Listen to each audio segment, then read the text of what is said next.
मैं मृणाल और आप देख रहे हैं भवानी न्यूज एक्सप्रेस।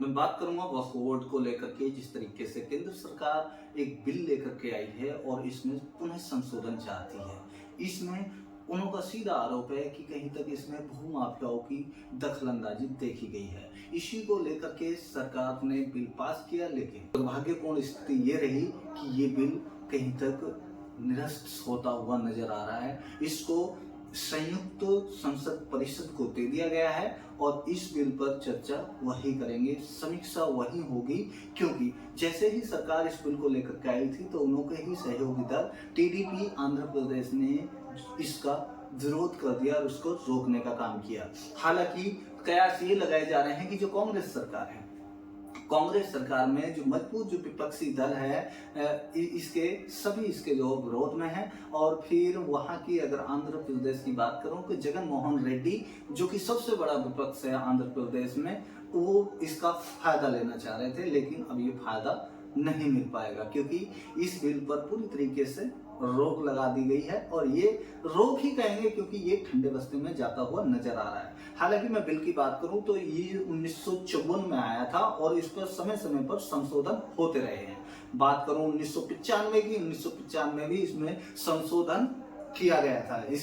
इसमें जो संशोधन किया गया था, इसमें इसके चेयरमैन एक प्रभारी केंद्रीय मंत्री रहेंगे, ऐसा प्रावधान है। इसके अन्य 3 सदस्य राष्ट्रीय स्तर के मुस्लिम संगठनों से सरकार तय करेगी। आगे यह नियम कहता है कि इसके अन्य 4 सदस्य राष्ट्रीय रूप से सम्मानित मैनेजमेंट अकाउंट लीगल एक्सपर्ट होंगे, ये भी सरकार तय करेगी। आगे नियम कहता है कि इसके अन्य 3 सदस्य संसद होंगे और 2 लोकसभा और 1 राज्यसभा से होंगे, ये भी सरकार तय करेगी। आगे ये नियम कहता है कि राज्यों के किन्हीं 3 वक्फ बोर्डों के चेयरमैन यहाँ रोटेशन में लिए जाएंगे। आगे नियम कहता है कि 2 अन्य सदस्य हाई कोर्ट या सुप्रीम कोर्ट की जज होंगे। आगे नियम कहता है कि इसके अलावा मुस्लिम स्कॉलर्स, लॉ एक्सपर्ट वगैरह होंगे जिन्हें भारत सरकार नियुक्त करेगी। सब कुछ तो सरकार नियुक्त कर रही है, लेकिन यहाँ पर दिक्कत कहाँ पर है? किरण रिजिजू जो कि केंद्रीय मंत्री है, वक्फ बोर्ड के जो अध्यक्षता कर रहे हैं, तो उन्होंने बिल को पेश करते हुए आरोप लगाया है कि ये कहीं तक माफियाओं से संलिप्त है। अगर माफियाओं से संलिप्त है तो फिर कहीं तक जो आप इसमें जो चुन करके इन्हों को जो कार्यभार जो दिया जा रहा है, तो क्या आपकी सरकार इन्हों पर एक्शन लेने में असमर्थ है? एक्शन क्यों नहीं लिया जा रहा है? और चुनकर के भी तो सरकार भेज रही है। अगर सरकार इस चीज की जांच नहीं कर सकती तो आप किस तरीके से कह सकते हैं कि ये भ्रष्टाचार से लिप्त है? अगर भ्रष्टाचार से लिप्त है तो आपको इसमें समझने की जरूरत है, आपको इसमें ध्यान देने की जरूरत है, क्योंकि गलती इन्हों से नहीं हुई है, गलती तो सरकार कर रही है। तो सरकार इन पर एक्शन क्यों नहीं लेती है? सरकार इन्हों की जांच करे और फिर प्रॉपर्टी की जांच करे सारा। तो इसमें संशोधन की बात क्यों आ रही है? पर लेकिन इसको मैं पीछे की तरफ ले जाना चाहता हूँ। पीछे क्या है कि पहले जो बीजेपी की जो सरकार हुआ करती थी वो पूर्ण बहुमत में हुआ करती थी। ये बिल आखिर लाया क्यों गया, इस पर एक नजर डाल लेते हैं। यह बिल इसलिए लाया गया है क्योंकि अभी आपने देखा होगा कि बांग्लादेश का जो कि वहां पर सरकार का तख्ता पलट हो चुका है, वहां पर बहुत ही संवेदनशील स्थिति बनी हुई है। इसी का सरकार फायदा उठाना चाहती है। हालांकि मत तो जो है कुछ सूत्रों के हवाले से यही दर्शाए जा रहे हैं कि देखिए सरकार इस बिल को आखिर इसी वक्त क्यों लेकर के आई जब बांग्लादेश में आगजनी देखी गई, तख्ता पलट देखा गया और फिर वहां पर पब्लिक में रोष देखा गया सरकार को लगते। मुस्लिम आबादी जो कि वहां पर मॉब लिंचिंग कर रही है, जो कि दलित और अल्पसंख्यक हैं, वहां पर बहुत सारे ऐसे वीडियो आए। हालांकि इन वीडियो की हम पुष्टि नहीं करते हैं, लेकिन बहुत सारी चीजें देखने को मिली हैं। तो फिर सरकार इसी की ही तुरंत इतनी जल्दबाजी क्यों कर रही है इस बिल पर? और फिर अगर जल्दबाजी कर रही है तो यहाँ पर विपक्ष सहमत नहीं है इस पर।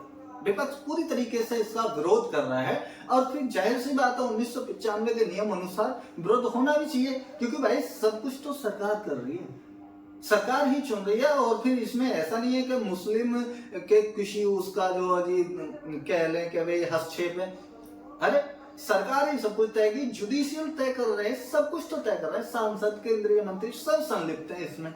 लेकिन फिर भी माफियाओं का जो जी दबदबा दिखा करके बिल ले आना, ये कहीं तक कूटनीति को दर्शाता है कि बीजेपी चाहती क्या है। बीजेपी चाहती है कि आने वाले कल में हिंदू मुस्लिम करके वोट का कलेक्शन किया जाए।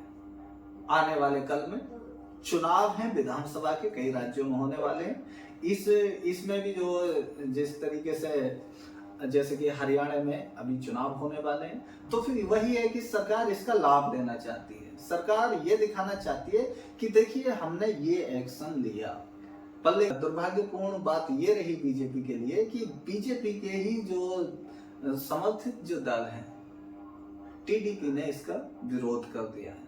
टीडीपी ने इसका विरोध किया है तो फिर वहीं पर आंध्र प्रदेश में रोकने का काम किया है। और फिर कुछ सूत्रों की बताएं तो फिर सूत्र ये बताते हैं कि जो विपक्ष है आंध्र प्रदेश में, वो इसका विरोध जो यानी कि इसका लाभ नहीं ले पाएगा। उन्होंने कांग्रेस को वहां पर आने से रोक दिया है। अगर यहाँ पर विरोध किया है तो जाहिर सी बात है कि आंध्र प्रदेश में मुझे नहीं लगता कि कांग्रेस वहां पर वापसी कर पाएगी, क्योंकि यही तो जो वहां की जनता चाहती है। वहां पर आंध्र प्रदेश में अगर मुस्लिमों की तादाद देखी जाए तो बहुयात है, और फिर यही बहुयात स्थिति है तो फिर कहीं तक अगर विरोध वहां पर जो कर रहे हैं तो जगन मोहन रेड्डी को रोकने का काम टीडीपी ने किया है, और फिर टीडीपी ने इसका विरोध दर्ज कराया है, और फिर इसी वजह से ये बिल पास नहीं हो सका, और फिर ये बिल ठंडे बस्ते में जाता हुआ नजर आ रहा है।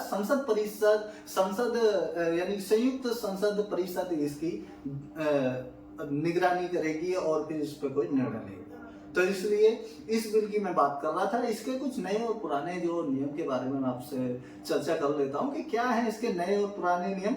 अब मैं पुराने और नए नियम क्या कहते हैं, हालांकि इसी पर मैं चर्चा कर रहा हूं कि अब सरकार क्या चाहती है, क्या बदलाव चाहती है। 1995 में जो नियम लागू थे अब वो नहीं होंगे अगर ये बिल पूरी तरीके से पास हो जाता है तो। हालांकि बिल अटका हुआ है, इस पर मैं चर्चा कर रहा हूं। तो दैनिक भास्कर ने एक रिपोर्ट जारी की है, उसमें नए और पुराने नियमों को दर्शाया गया है। वक्फ बोर्ड का पुराना कानून कहता है कि सेक्शन 40 में रीजन 2 बिलीव के तहत अगर वक्फ बोर्ड किसी प्रॉपर्टी पर दावा करता है तो उस जमीन के दावा करने वाले सिर्फ ट्रिब्यूनल में ही अपील कर सकता है।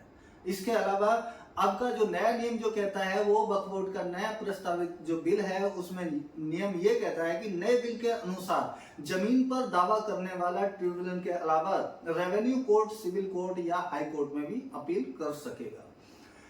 आगे दूसरा नियम ये कहता है कि वक्फ बोर्ड ट्रिब्यूनल का फैसला आखिरी माना जाए, इसमें चुनौती नहीं दी जा सकती। जो पहले 1995 के जो नियम है उसमें जो दूसरा नियम वो ये कहता है कि वक्फ बोर्ड ट्रिब्यूनल का फैसला आखिरी माना जाता है और फिर इसमें आप चुनौती भी नहीं दे सकते। लेकिन नया नियम क्या कहता है, नया नियम ये कहता है कि अब तक ट्रिब्यूनल के फैसले के खिलाफ हाई कोर्ट में अपील की जा सकती है, यानी कि इसमें आप अपील कर सकेंगे।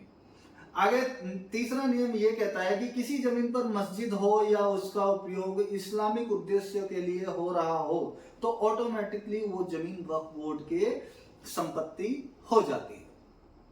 नियम अब क्या कहता है कि जो कि अब 2024 में जो इस प्रस्ताव में जो बिल के अंतर्गत जो नियम लाया गया है उसमें ये बदलाव किया गया है कि जब तक किसी ने वक्फ बोर्ड को दान में जमीन नहीं दी हो, उस पर भले ही मस्जिद बनी हो पर वह वक्फ बोर्ड की संपत्ति नहीं हो, वो मानी जाएगी।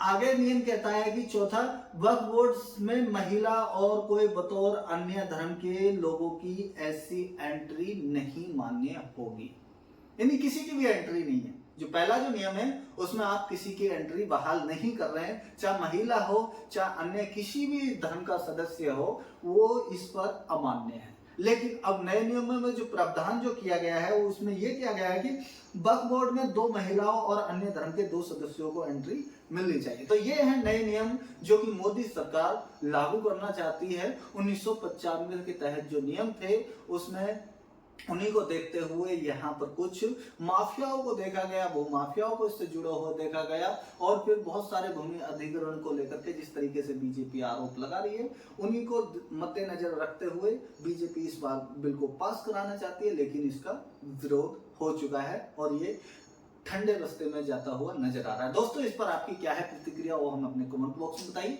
दीजिए हमारे चैनल को सब्सक्रिप्शन। मिलेंगे किसी नेक्स्ट वीडियो में, तब तक के लिए जय हिंद, जय भारत, धन्यवाद।